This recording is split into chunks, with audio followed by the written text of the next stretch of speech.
Shalom, povo, tudo bem com vocês? Sejam bem-vindos a mais um vídeo desse canal, mais uma leitura da Aliá, da Parashá Selah Lecha, a Parashá de número 37 desse ciclo de Torá. Sejam todos muito bem-vindos. A vocês que estão chegando agora, curta, comenta, compartilha, te inscreve no canal, ativa o sino das notificações. Aqueles que já estão neste canal há algum tempo, sejam muito bem-vindos mais uma vez. Que o Eterno possa derramar bênçãos na vida de todos. Que Ele derrame a verdade, o entendimento da Torá na vida de vocês. Que Yeshua HaMashiach se mostre a cada um conforme a verdade da palavra, da Davar criativa. Sejam bem-vindos mais uma vez a este canal. Vamos para mais uma leitura da Parashá desta semana. A Parashá desta semana que está em Números 13, 1 a 15, 26. E a Aliá de hoje, a Aliá é no Números 13, 21 a 14, 7. E a leitura da Brit Hadashah é Mateus 10, ou Matai 10, do 1 ao 14. Matai na escrita aramaica, que foi a escrita que foi feita a Brit Hadashah, ou que costumeiramente se usa Novo Testamento, mas que não é de Novo Testamento, não tem nada, é a nova aliança, é a aliança renovada do Eterno para conosco a partir do Mashiach encarnado, do Mashiach Yeshua encarnado. Bora lá então?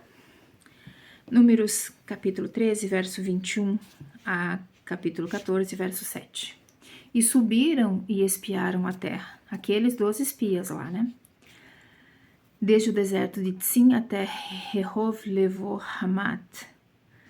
E subiram pelo sul e chegaram a Hebron. E ali estavam Ahiman, Sheshai e Talmai, nascidos do gigante. E Hebron fora edificada 7 anos antes de Tsoan, do Egito. E chegaram até o rio Eshcol, e cortaram dali um ramo de videira com um cacho de uvas, e levaram-no em 2 varas, como também levaram romãs e figos. Parêntese, imagina o tamanho dessa uva. Se eles levaram em 2 varas, imagina o tamanho dessa uva, desse cacho de uva, né? Esse lugar foi chamado de rio Eshcol, por causa do cacho que cortaram dali os filhos de Israel. Acabei de comentar, em vez de terminar de ler. E voltaram de espiar a terra ao fim de 40 dias. E foram e voltaram a Moisés, Arão e a toda a congregação dos filhos de Israel ao deserto de Parã, a Kadesh, e deram a conta a eles e a toda a congregação, e mostraram-lhes o fruto da terra. E contaram-lhe a Moisés e disseram: Fomos à terra que nos enviaste, e dela também emana leite e mel, e este é o seu fruto. Porém, o povo que habita na terra é forte, e as cidades são muito fortificadas e grandes, e vimos ali também nascidos do gigante. Amaleque habita na terra do sul. O Hiteu, o Jebuseu e o Amoreu habitam na região montanhosa, e o Cananeu habita perto do mar e sobre a orla do Jordão. E Caleb, da tribo de... Deixa eu voltar na aliá anterior. Caleb, da tribo de Judá. Caleb ben Yefuné, da tribo de Judá. Cadê o Caleb daqui? Fez o povo calar diante de Moisés e disse: Subamos e herdemo-la, porque certamente prevaleceremos contra ela.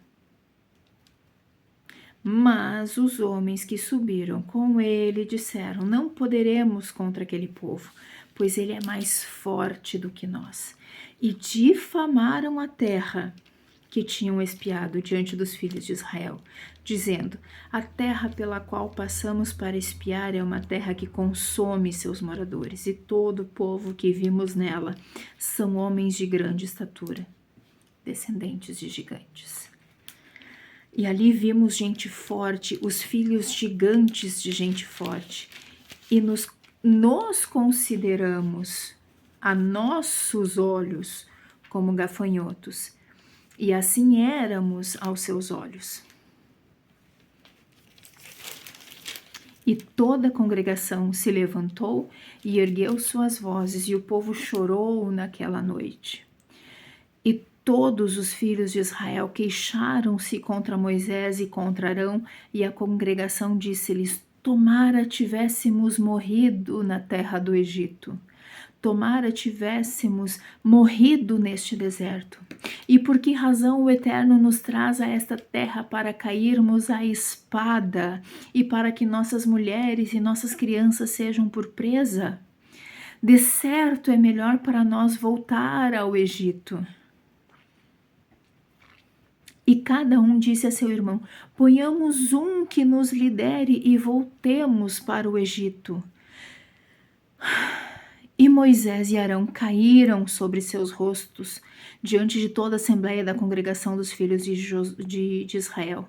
E Yehoshua bin Nun e Caleb ben Jefuné, dentre os que espiaram a terra, rasgaram as suas vestes e falaram a toda a congregação dos filhos de Israel, dizendo: a terra pela qual caminhamos para explorar é uma terra excelente. O drama feito pelos 10 espias foi tanto que incitou o povo a ir contra Moisés, Arão e ao Eterno. E isso vai trazer consequências nas próximas aliá. Na próxima aliá já vai ter uma consequência. Porque o povo se rebelou contra o Eterno, porque olhou o problema e não olhou a solução. Quem era a solução do problema? Era o Eterno. A solução do problema que eles viram é o Eterno. O Eterno já tinha dado a terra. Tanto que na Haftarah, que foi o texto que foi lido na Parashá anterior, né? Que foi o texto de Josué, capítulo 2, ali foi confirmado que os povos temeram e tremeram diante do que o Eterno fez pelo povo de Israel. Obviamente que aqui, né, nesse momento, nessa aliá, não tinha passado essa situação. Mas eles já estavam, o povo da terra de Canaã já tremia e temia diante do Eterno por causa do que o Eterno fez pelo povo dele, o povo de Israel, os filhos de Israel. Então é isso, gente. Vamos lá para a próxima. E a propósito, foi Yehoshua, ou Josué, que é da tribo de Efraim, e Caleb, que é da tribo de Judá. Guardem isso. As tribos de Judá e Efraim mantiveram-se firmes perante as dificuldades que foram apontadas pelas outras 10 tribos. Isso é muito importante para as próximas aliás, tá bom? Vamos para a leitura de Mateus, capítulo 10, versos 1 a 14. Na realidade, eu vou ler até o verso 15, porque o verso 15 tem uma coisa muito interessante. Capítulo 10, verso 1. E chamou os seus 12 talmidim e deu-lhes poder para expulsar espíritos imundos e para curar toda dor e doença. Isso aqui é quando os 12 shilihim e autoridade para expulsar demônios e curar enfermos, que foi dada por Yeshua HaMashiach, quando ele os envia para os povos em redor ali da Galil. Vou ler de novo, então. E chamou os seus 12 talmidim e deu-lhes poder para expulsar espíritos imundos e para curar toda a dor ou doença. Ora, o nome dos 12 shilhim são estes. O primeiro, Shimon, que é chamado de Keifá, e André, seu irmão, e Yaakov, filho de Zavidai, e Yohanan, seu irmão, e Filipos e Bartalmai, e Tomá, e Matai, o cobrador de impostos, e Yaakov, filho de Halfai, e Levi, chamado Tadai, e Shimon, o zelote, e Ehudá Keriot, que o traiu. Yeshua enviou estes 12 e lhes ordenou e disse: não vão ao caminho dos pagãos e não entrem nas cidades dos samaritanos. Em vez disso, vão especialmente as ovelhas que se perdem da casa de Israel. E quando vocês forem, proclamem e digam que está próximo o reino dos céus. Curem os doentes, purifiquem os Metzoraim e expulsem os demônios. De graça receberam, de graça deem. De graça receberam o que, gente? Não obtenham ouro, nem prata, nem cobre, nem cobre em suas sacolas. Não levem bolsa pelo caminho, e nem 2 túnicas, e nem sandálias, e nem vara, pois o trabalhador é digno de seu alimento. E em qualquer cidade ou vila em que entrarem, perguntem quem nela é digno, e lá fiquem até que vocês partam. E quando vocês entrarem em uma casa, invoquem Shalom sobre a casa. E se esta casa for digna, seu Shalom virá sobre ela. Contudo, se não for digna, o seu Shalom retornará sobre vocês. E quem não os receber e não ouvir as suas palavras, quando vocês partirem da casa ou da vila, sacudam a poeira de seus pés. E verdadeiramente eu lhes digo que para a terra de Sidom e Amorá será mais suave o dia do julgamento do que para aquela cidade. Então, o que é que de graça receberam e de graça deem? O ensinamento da Torá, pelo que eu entendo. O que de graça receberam, de graça dão. Isso é o que eu entendo. Deixa eu ver. Curem os doentes, purifiquem os Metzoraim e expulsem demônios. Curem os doentes.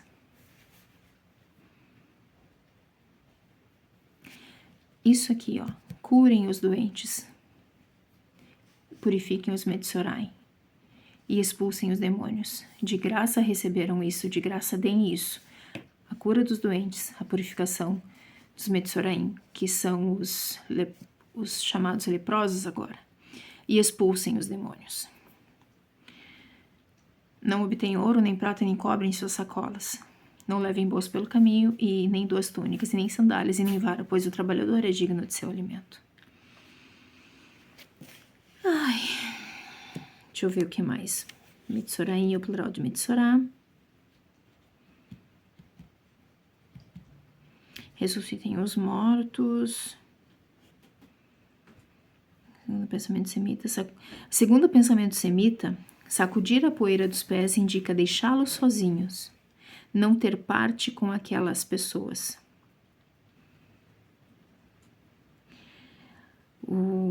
E aqui no verso 15, né? E verdadeiramente eu lhes digo que para a terra de Sidom e Amorá, ou de Sodoma e Gomorra, será mais suave o dia do julgamento do que para aquela cidade que foi sacudida a poeira dos pés. Será mais suave, ou brando, ou ameno, ou tranquilo, ou agradável será o dia do julgamento para Sodoma e Gomorra do que para a cidade na qual a poeira dos pés foi sacudida. Ou seja, se aquela pessoa não recebeu a palavra da salvação, a palavra da Torá, não recebeu o ensinamento da Torá, sacuda o pó dos pés e deixe que o Eterno tome conta do assunto. no nome de Yeshua. Será que estamos dispostos a deixar que o outro pague a consequência? Ou melhor, que o outro seja responsável por aquilo que fala ou por aquilo que acredita? Ou será que a gente quer cuidar de tudo sozinho e impedir que os outros sofram as consequências das suas escolhas? Aqui fala, aqui no meu eu, Daniela, entendendo. Sacudir a poeira de seus pés é sobre a casa que não receberam, não ouvir as suas palavras? Será que você tem a capacidade de deixar que ele assuma a consequência da escolha dele? Porque é a escolha dele não ouvir? Então, você entregou a palavra, você entregou o testemunho do Mashiach encarnado através da palavra, da Torá, enfim. Porque tudo leva para Yeshua. E se essa pessoa não quer, você está disposto a sacudir os pés e deixar que o Senhor dê o entendimento, dê o julgamento a isso? Porque no dia do julgamento vai ser perguntado, mas... E pode ser que a pessoa fale, mas ninguém me falou nada. Será que não falou? Isso aqui é testemunho quanto a isso. Então, fique com essa palavra. Procure entender, procure também ler e entender mais sobre isso. Não espere que o entendimento venha só pelo que você ouve. Vai atrás do entendimento. A Ruach HaKodesh, ou o Espírito do Santo de Israel, está à disposição de todos para entendimento. Aqueles que querem entender, eles vão atrás do entendimento. Eles busquem, tenham sede, fome e sede de justiça. Ter fome e sede de justiça é ler a palavra, ler a Torá, ler a Taná, ler a Brit Hadashah, a nova aliança, e ir atrás. Seja nas versões Taná e Peshita, seja na versão que você tem, Almeida Corrigida Fiel, Almeida, que é a mais próxima dos originais hebraicos. Mas vá atrás, tenha fome e sede de justiça, tenha fome e sede da palavra. Beijo para vocês. Shalom, shalom.